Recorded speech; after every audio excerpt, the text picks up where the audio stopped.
Hi hello ನಮಸ್ಕಾರ, welcome back to my YouTube channel. So ಇವತ್ತಿನ special recipe ಬಂದು chicken biryani. Okay, ಹೇಗೆ ಮಾಡೋದು ಅಂತ ನೋಡೋಣ. ಮೊದಲನೇದಾಗಿ ಶುಂಠಿ ಹಾಕ್ಕೊಳ್ತಾ ಇದ್ದೀನಿ. ಶುಂಠಿ ಬೆಳ್ಳುಳ್ಳಿ ಪೇಸ್ಟ್ ಇಂಪಾರ್ಟೆಂಟ್ ಅಲ್ವಾ? ಸೊ ನೋಡಿ, ಬೆಳ್ಳುಳ್ಳಿ ಹಾಕ್ಕೊಳ್ತಾ ಇದ್ದೀನಿ. ಸೊ ಇದಕ್ಕೆ ಏನೇನು ಹಾಕ್ಕೊಳ್ತೀನಲ್ಲ ನೀಟಾಗಿ ನೋಡಿಕೊಂಡು ಇದೇ ಥರ ಮಾಡಿಕೊಂಡು ತಿಂದು ಹೇಗಿತ್ತು ಅಂತ ನನಗೆ ಕಮೆಂಟ್ ಮಾಡಿ ತಿಳಿಸಿ. ಕೊತ್ತಂಬರಿ ಸೊಪ್ಪು ಹಾಕ್ಕೊಳ್ತಾ ಇದ್ದೀನಿ.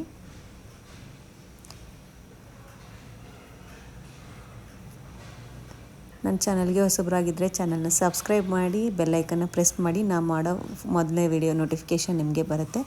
ಸೊ ಈ ಥರ ಇಂಟ್ರೆಸ್ಟಿಂಗ್ ರೆಸಿಪೀಸ್ನ ಶೇರ್ ಮಾಡ್ಕೊಳ್ತಾ ಇರ್ತೀನಿ. ತುಂಬ ಟೇಸ್ಟಿಯಾಗಿ ಕೂಡ ಇರುತ್ತೆ. ನೋಡಿ, ಒಂದು 5 ಹಸಿಮೆಣಸಿನಕಾಯಿ ಹಾಕ್ಕೊಂಡಿದ್ದೀನಿ. ಖಾರ ಜಾಸ್ತಿ ಬೇಕಂದರೆ ಜಾಸ್ತಿ ಕೂಡ ಹಾಕ್ಕೋಬೋದು, ಕಮ್ಮಿ ಬೇಕಾದವರು ಕಮ್ಮಿ ಕೂಡ ಹಾಕ್ಕೋಬೋದು. ಇದನ್ನು ನಾವು ನೀಟಾಗಿ ಗ್ರೈಂಡ್ ಮಾಡ್ಕೊಳ್ಳೋಣ. ನಾನಿಲ್ಲಿ ಬ್ಲೆಂಡರ್ಗೆ ಹಾಕಿ ಸ್ವಲ್ಪ ಅದನ್ನ ಪೇಸ್ಟ್ ಮಾಡ್ಕೊಳ್ತಾ ಇದ್ದೀನಿ. ನೀವೇನು ಮಸಾಲೆ ಐಟಮ್ ಯೂಸ್ ಮಾಡಿಲ್ಲ ಅಂತ ಕೇಳ್ಬೋದು ನೀವು. ನಾನು ಅದಕ್ಕೆ ಗರಂ ಮಸಾಲ ಅಂತ ಸಪ್ರೇಟಾಗಿ ಮನೆಯಲ್ಲೇ ಮಾಡ್ಕೊಂಡಿರ್ತೀನಿ, ಅದನ್ನೇ ಯೂಸ್ ಮಾಡ್ತೀನಿ.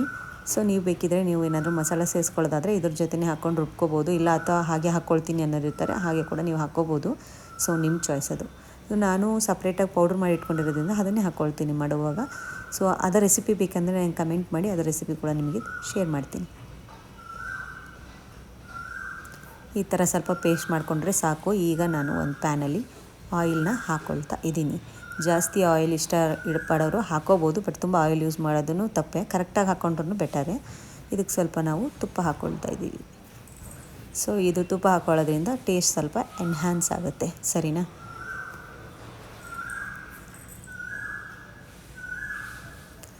ನೋಡ್ಕೊಳ್ಳಿ, ನೀವು ಎಷ್ಟು ಜನಕ್ಕೆ ಮಾಡ್ತಾಯಿದ್ದೀರಾ, ಎಷ್ಟು ಕ್ವಾಂಟಿಟಿಲಿ ಮಾಡ್ತಾಯಿದ್ದೀರಾ ನೋಡಿಕೊಂಡು ಎಣ್ಣೆ ಮತ್ತು ತುಪ್ಪನ ನೀವು ಯೂಸ್ ಮಾಡ್ಬೋದು.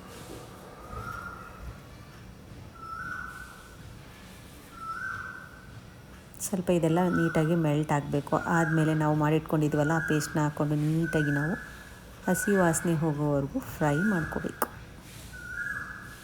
ನೋಡಿ, ಇವಾಗ ಸ್ವಲ್ಪ ನೀಟಾಗಿ ಅದು ಎಲ್ಲ ಮೆಲ್ಟಾಗಿ ಸ್ವಲ್ಪ ಕಾದಿದೆ ಎಣ್ಣೆ ತುಪ್ಪ ಎಲ್ಲ. ಈ ಟೈಮಲ್ಲಿ ನಾವು ಮಾಡ್ಕೊಂಡಿರೋ ಪೇಸ್ಟ್ ಹಾಕಿ ನೀಟಾಗಿ ನಾವು ಅದನ್ನು ಫ್ರೈ ಮಾಡ್ಕೋಬೇಕು. ಹಸಿ ವಾಸನೆ ಎಲ್ಲ ನೀಟಾಗಿ ಹೋಗೋವರೆಗೂ ಫ್ರೈ ಮಾಡ್ಕೋಬೇಕು. ಈಗ ನಾವು ಹೆಚ್ಚಿಟ್ಕೊಂಡಿರೋ ಈರುಳ್ಳಿ ಹಾಕ್ಕೊಳ್ತಾ ಇದ್ದೀನಿ. ನೀವು ನೋಡ್ಕೊಳ್ಳಿ, ಈರುಳ್ಳಿ ಜಾಸ್ತಿ ತಿನ್ನೋರು ಜಾಸ್ತಿ ಹಾಕ್ಕೋಬೋದು. ಟೊಮೆಟೊ ಕೂಡ ಹಾಕ್ಕೊಳ್ತಾ ಇದ್ದೀನಿ. ಎಲ್ಲ ನೀಟಾಗಿ ಸ್ಮ್ಯಾಶ್ ಆಗೋವರೆಗೂ ಇದು ನೀಟಾಗಿ ಬೆಂದ್ಕೋಬೇಕು. ಎಲ್ಲ ಬೆಂದಾದಮೇಲೆ ನಾವು ಇದಕ್ಕೆ ಚಿಕನ್ ಹಾಕ್ಕೋಬೇಕು. ಸೊ ಇವಾಗ ಉಪ್ಪು ಕೂಡ ಹಾಕ್ಕೊಳ್ತಾ ಇದ್ದೀನಿ.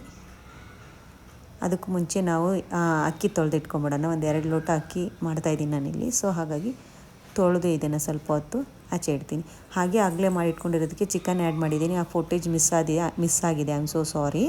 ಸೊ ಅದಕ್ಕೆ ಚಿಕನ್ ಆ್ಯಡ್ ಮಾಡಿ ಹಾಗೆ ಸ್ವಲ್ಪ ಫ್ರೈ ಆಗ್ಲಿಕ್ಕೆ ಬಿಟ್ಟಿದ್ದೆ.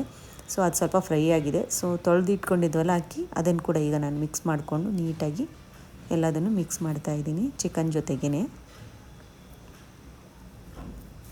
ಅದೊಂದು ಫುಟೇಜು ಚಿಕನ್ ಹಾಕೋದು ಮಿಸ್ ಆಗಿದೆ. ಸೊ ನೀವು ಹಾಕ್ಕೊಳ್ಳಿ. ಅದಾದ ಫ್ರೈ ಆದ ತಕ್ಷಣ ಅದೆಲ್ಲ ಹಸಿ ವಾಸನೆ ಎಲ್ಲ ಹೋದ್ಮೇಲೆ ಟೊಮೆಟೊ ಎಲ್ಲ ಹಾಕಿದ ನಂತರ ನಾವು ಚಿಕನ್ ಹಾಕ್ಕೊಂಡಿದ್ದು. ಸೊ ಚಿಕನ್ ಹಾಕ್ಕೊಂಡು ನೀಟಾಗಿ ಮಿಕ್ಸ್ ಮಾಡಿದರೆ ಆಯಿತು. ಸೊ ಇದಕ್ಕೆ ನಾವು ಅದರ 2ರಷ್ಟು ಅಂದರೆ 4 ಲೋಟ ನೀರು ಹಾಕಬೇಕು. ನಮಗೆ ತುಂಬಾ ಉದುರುದ್ರಾಗ ಅನ್ನ ಆಗಬೇಕು ಅನ್ನೋರು ಒಂದು 3.5 ಲೋಟ ಹಾಕ್ಕೊಳ್ರಿ. 4 ಲೋಟ ಮಾಡೋದಾದರೆ. ಇಲ್ಲ ನಮಗೆ ಪರ್ಫೆಕ್ಟಾಗಿ ಬೇಕು ಅನ್ನೋರು 4 ಹಾಕ್ಕೊಳ್ಳಿ, ಇಲ್ಲ 3 ಮುಕ್ಕಾಲು ಹಾಕ್ಕೊಳ್ಳಿ, ಹೆಂಗೋ ಆಗ್ಬಿಡುತ್ತೆ ಅದರಲ್ಲೇ. ಇವಾಗ ಸ್ವಲ್ಪ ಉಪ್ಪು ಹಾಕ್ಕೊಳ್ಳೋಣ. ನೋಡಿ, ಅದಾಗಿದೆ. ಈಗ ಸ್ವಲ್ಪ ಅದು ಇನ್ನೂ ಚೂರು ನೀರಿದೆ. ಸೊ ಅದು ಸರಿಯಾಗಿ ಆದರೆ ಅಲ್ಲಿಗೆ ಸರಿ ಹೋಗುತ್ತೆ. ಈಗ ನೋಡಿ, ಆ ನೀರೆಲ್ಲ ಸ್ವಲ್ಪ ಆವಿಯಾಗಿದೆ.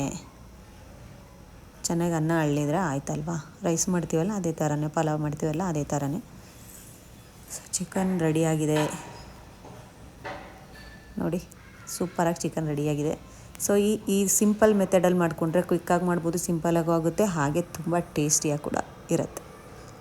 ಓಕೆನಾ? ಸೊ ಇವಾಗ ಇದನ್ನು ನಾವು ಸರ್ವ್ ಮಾಡೋದಷ್ಟೇ.